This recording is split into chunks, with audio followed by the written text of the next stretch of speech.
Do not do it. Do not do it, sis. Do not get together at the Friendsgiving and start trauma bonding. Do not start drinking and overindulging on the food and going over what happened to you over and over and over again to lead you down a deep, dark rabbit hole of depression. Do not do it. Do not hit up the happy hour, okay? During this holiday season, don't hit up the happy hours with your coworkers and start to overindulge on the alcohol and the food and the alcohol and the food and that wine and the food and the cheese sticks and the drumsticks. Like, do not do it. Okay, so this is one of the biggest problems that you are having with not being able to lose the weight, okay? And I know all of this because I actually have been there and was that person and still go through ups and downs, right? So I had a really, really wild revelation, and one of the big reasons why you can't lose the weight, it's past you getting on a diet schedule, right? With your nutrition, going to the gym. It's deeper than that. Okay, so that is a part of it, right? But there's some things that you have to do internally to figure out what it is for you. So for some people, it could be depression, it could be stress. For some people, it could be a way to cope with the loss.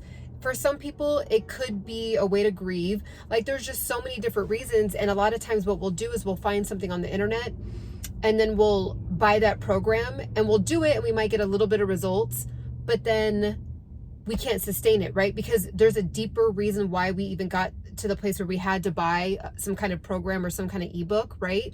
So those things work, but it's a matter of how do we figure out how to eradicate the problem, right? Like, get in front of it, right? Like, it's almost like we're feeling like we're always playing catch up. So I had a really, really amazing revelation with this. And so part of the reason why for some of you that you cannot lose the weight is because you have not forgiven. There's people you have not forgiven. And you'd say, okay, well, what does not forgiving have to do with gaining weight? Okay.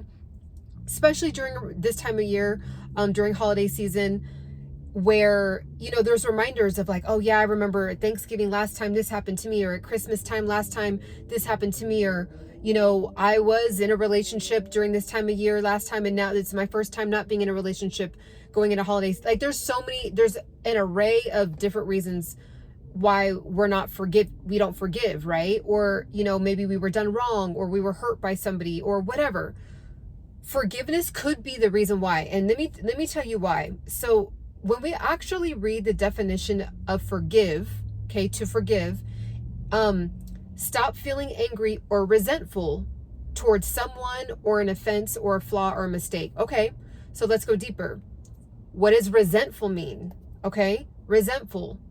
Feeling or expressing bitterness or indignation at having been treated unfairly. Okay, what does bitterness mean? Okay, bitter. Having a sharp, pungent taste or smell, not sweet. And anger, hurt, resentful of being treated unjustly. Okay? So we say anger. So what does anger mean? Anger is feeling or showing strong annoyance, displeasure, or hostility. Okay? Another definition is red and inflamed. Okay? What does inflamed mean? Inflamed is provoked or intensified. Also, it means swollen. It literally means swollen as a result of inflammation. Okay? So literally, when you don't forgive, it leads to that deep, layered levels upon levels upon levels of what is being created when you don't forgive a situation, when you don't forgive somebody, and you don't forgive yourself.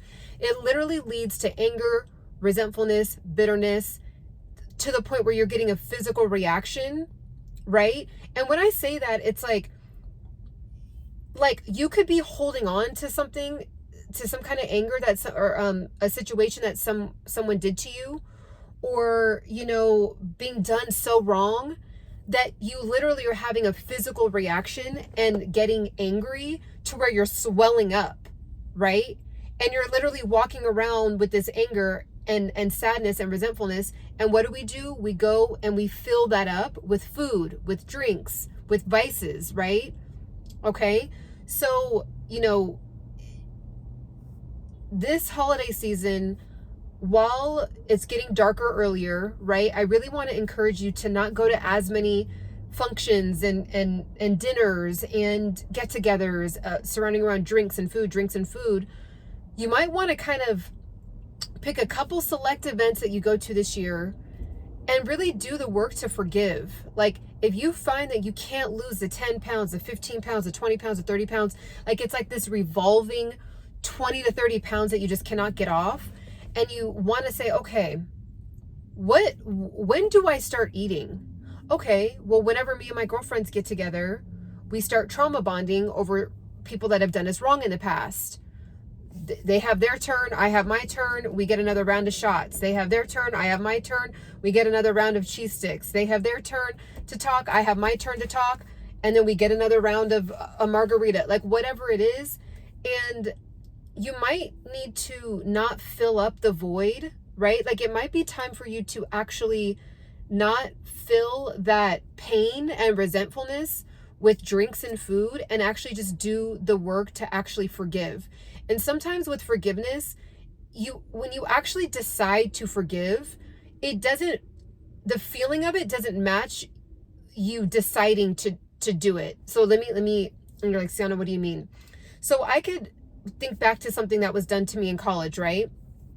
And I can say, I really do forgive that person. Like, I'm going to write this down in my journal, or I'm going to pray to God and say, God, I want to release this. I forgive this X, Y, and Z person for doing this X, Y, and Z thing. You could say that, but not feel it, right? But taking the step to actually move toward wanting to let it go, eventually the release of it will start working on you to where you actually start to feel it. So the feeling of it will catch up to you at some point. Some people, it may take years.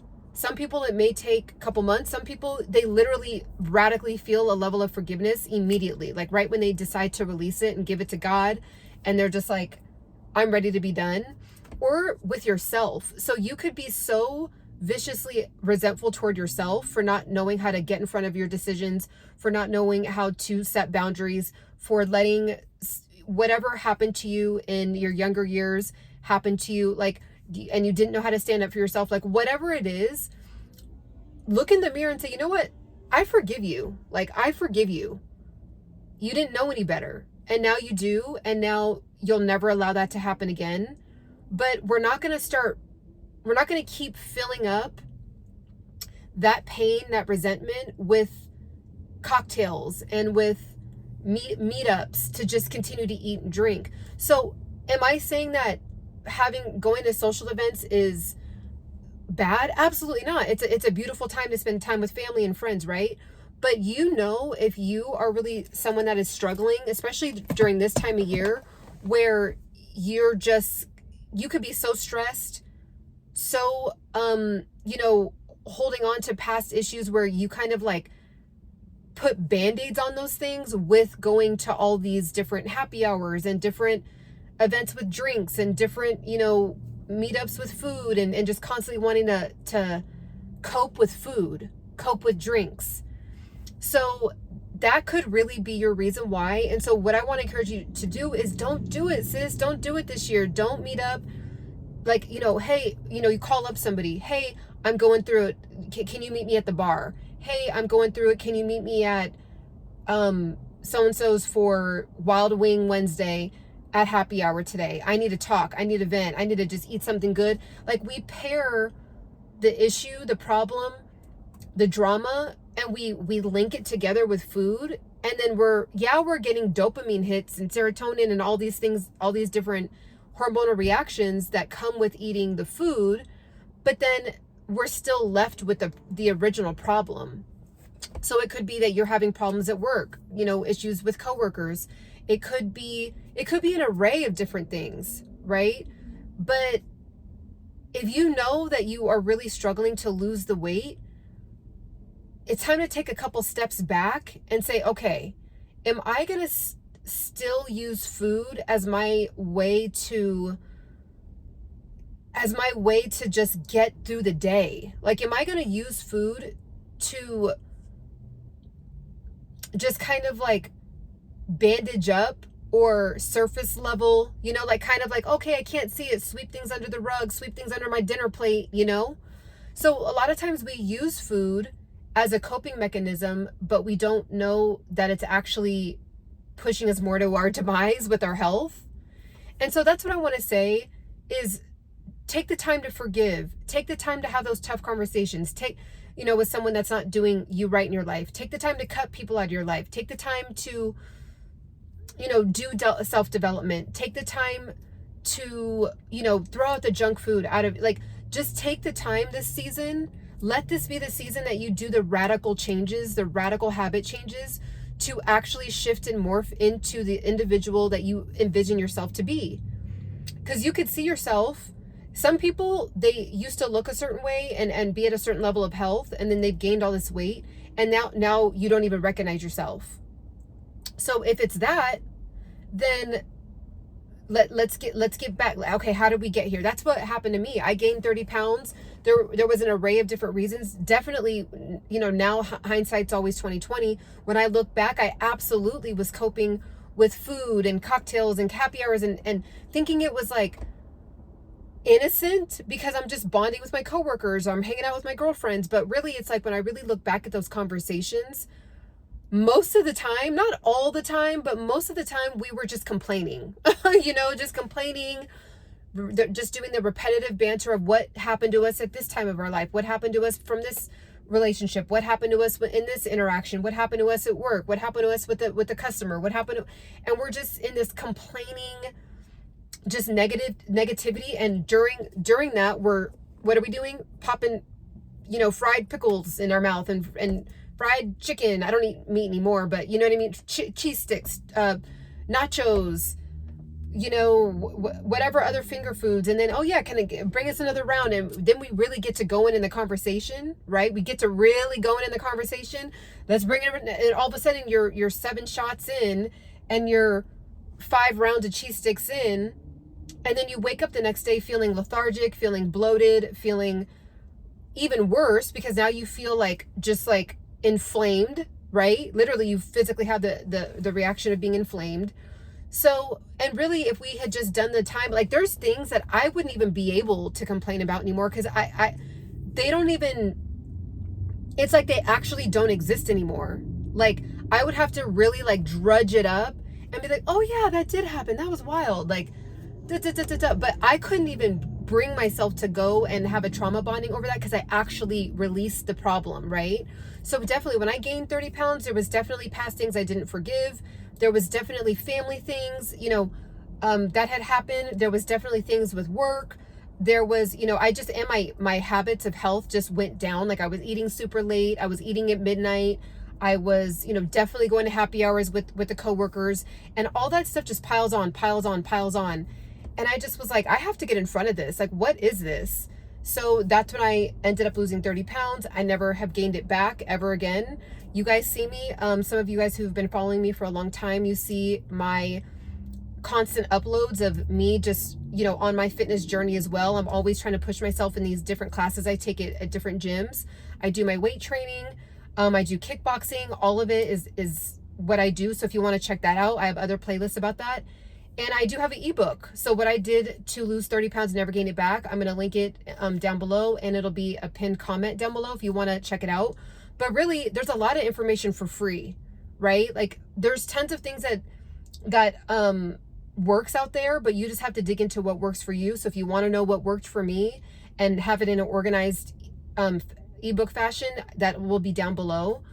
But I think at the end of the day, if you really get to the root of what the problem was to begin with, and you trail it back, like, okay, I really can't get in front of like wanting to just like throw down on some food. Like I love food, and people are like, well, yeah, you know, I'm a foodie. I just like to eat. To be honest, I don't know any human that's not a foodie. Like, I've never met one.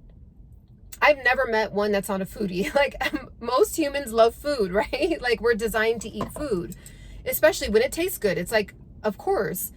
But I think that now, with where society is now, and we're so in such a heavy amount of abundance with food now, that humans are now figuring out how to navigate balancing out our desires versus what's just nutritious for our body, right? Yes, we can eat for pleasure, but most of the time we're supposed to be eating for nutrition. So that's what I do. I don't even say cheat day anymore. I trying to get that out of, sometimes I casually drop that line, but I'm trying to get out of that, because it's like, it's not even really about, oh, it's my cheat day, like it's bad. No, like, live your, you want to enjoy your life, but just be under the understanding that sometimes you are eating just for pleasure. So if you're going to go out and have a pizza night, just know, don't say I'm having a cheat day, like, or you can say whatever you want. For me, what has worked for me, how I was able to lose the weight, was I'm like, okay, I'm consciously going in to this evening knowing that I'm about to smack off some food. None of it's going to be nutritious, and I'm fine with it.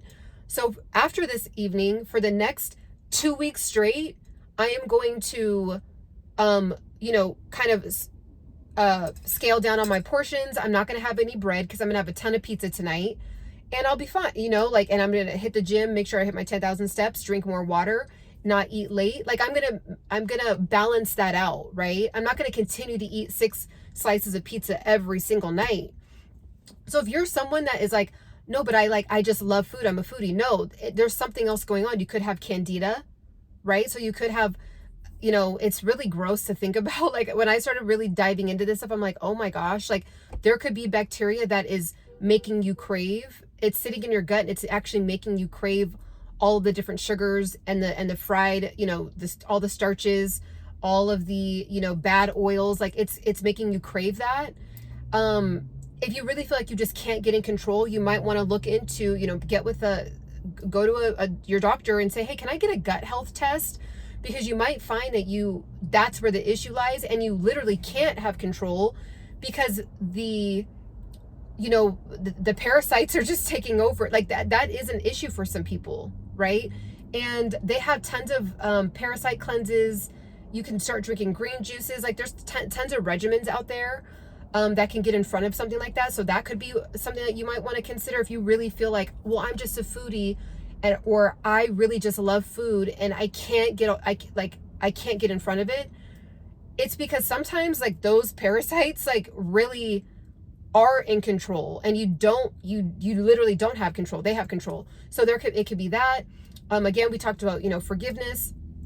And I think overall, some things that have worked for me is intermittent fasting. So again, like, we're getting in front of it. What's today's date? It is November 9th. So we're coming up on the time where there's going to be tons of Friendsgivings. There's going to be a ton of Thanksgiving corporate events, with your job. There's going to be meetups. There's going to be link ups. There's going to be, of course, your just regular Thanksgiving day, and then all of the days after that eating leftovers, right? So there's going to be like a 2-week span of just like feasting and feasting and feasting. And let this be the year that you just don't do that. Like, you don't have to do it. Like, so for example, if I get invited to a Friendsgiving, if I know that I'm going to be going to this thing, then I'm going to make sure to intermittent fast for a little bit longer, because I don't need to eat a big old thing of dinner the night before at my place and then go to a Friendsgiving the next day and then overindulge, right? I'm just going to say, hey, okay, so I was invited to this Friendsgiving. I'm going to eat pretty light the next couple days, make sure my steps are getting in, make sure I'm drinking my water, not eating super late. And then I'll be ready to feast, with my friends. And then the next day after that, like, having a bigger window and not eating the leftovers, like, not going for round 2, not eating the leftovers. It's fine. Like, you want to get to the point where you're not used to having that super full feeling where you're like, oh, I'm done eating because I feel like, oh, I can barely move. Okay, so now that means I'm done eating. That's not what it's supposed to be. We've come to that because of just how society, it's like, it's especially in America, if you're watching, because I know people from all over the world watch my videos, but in America, it is normal to have big, massive amounts of food. And so But just because it's an American thing, or just because it's like we all like to go in on food, it doesn't mean that you individually have to do that, because you know for yourself what you really want to be doing with your health. And so if you want to get to the next level, if you don't want to have another year where you're feeling uncomfortable in your clothes, you're feeling uncomfortable in your skin, you're feeling fatigued, you're feeling heavier, you're starting to get, different changes to your body that are controllable. I'm not talking about people that have different conditions that are very, very serious that do affect your weight. That's not what I'm talking about. That's a whole nother ball game. And I know those kinds of people are already partnered with their healthcare professionals on their journey with that. I'm talking about the good old fashioned everyday woman and man that is just doing too much with our eating, right? Especially when you are 30 and up. It's like that's like the thing to do, is go to restaurants and eat, and look up recipes, eat. Even with me, I'm a foodie. I love food. But I know I literally won't be able to feel happy with myself. Like, I think it's even a hormonal reaction. Like, when I eat too much starches and too much sugary foods and pastas and stuff like that, I love it, but I actually do feel like worse after it's done digesting and all of that. Like, of course, as you're eating it, it's bomb, but then afterwards, like the next day, and it's like still kind of in your stomach and it's not all the way digested, it's like you just feel heavy and you feel lethargic, and it's just not a good feeling. And so I'm like, why do I keep doing this to myself when I know I don't feel good, like after I overindulge? So again, there could be deeper things there. So I know for me, one of my big things was I would reward myself with pasta, like going in on food after I would have a really hard day taking care of my grandmother with dementia. She's since passed, but I went through a 6-year long journey with her on that. And I would I'd be like, ooh, this week was tough, I deserve this. And I would reward myself with donuts and cakes and cookies and pasta and, fried rice, and just reward myself with starches and stuff like that. But what I was looking for was just relief, because I had such a, it was just a tough week, right? And there's other ways to cope. There's other healthier ways to cope with stuff like that, right? So I hope that you guys are feeling me. Let me know down in the comments if you are going through this, if you are having a tough time forgiving. When I had that revelation that I discussed at the beginning of the video, that just not forgiving, there's all these there's all these deeper meanings within the layers of not forgiving, even to the point of literally being swollen and inflamed.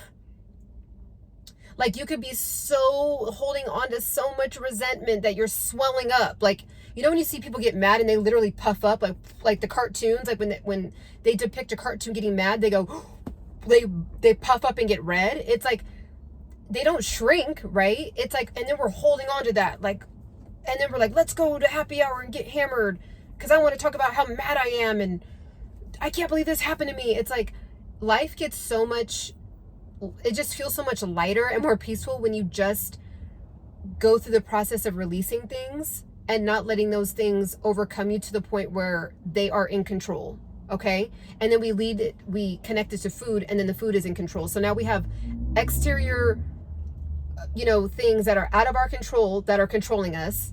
And then we have food that's controlling us, where the whole time is, if we just balanced up what we had going on inside and got control of what was going on inside, those things would bounce off of you. Like, I live in LA, people are all the time honking, people drive crazy, all that. I have no road rage. I have no issue with traffic, because, like, for what, but people will literally hold on to just anger, and then everything's making them mad. And then it's like, oh, I'm just so mad, I'm going to go eat and just enjoy myself because I'm just so mad about today and the traffic and someone cut me off. And it's just like, relax, like, just let things, like, just journal about it.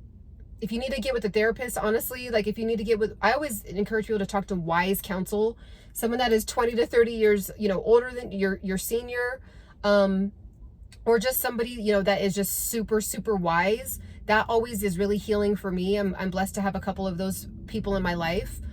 Of course, self-development, you know, YouTube channels. There's so many things you can do to cope with just like anger, feeling resentment, feeling just like on edge all the time, anxiety, all of those things. And we don't have to, you know, cope with beer, wine, alcohol all the time. Those things are supposed to be treats. Like, for example, I showed yesterday on one of my lives, I went to a Polo Classic event where, you know, it was a cricket event, right? And it was hosted by VOO, which is a champagne company. And I think I've maybe drank one time this year. Like, I can literally count on 3 fingers. Like, I just in case I forgot another time, but I can literally name one time. And then I had a glass of champagne at the Polo Classic event. It was a treat, right? It was, you know, there's champagne. It's like it's a big, you know, they're coming out with their new whatever launch at this event, and everybody's like at this beautiful park watching their cricket game. Like, it's like this whole thing, right? It's a treat. It's not like a coping mechanism. So I'm going to dig in even more and do a lot of, this is a whole series. So this is part 4 to the being brutally honest with you about your weight, because there's things that you keep doing and and you kind of know it, but like you don't want to admit it, or you don't want to let it go because you enjoy it. Or it's a vice of yours that you don't want to admit that is actually being part of your downfall. Okay, so let me know what you guys think in the comments, and catch me on the next one. Bye.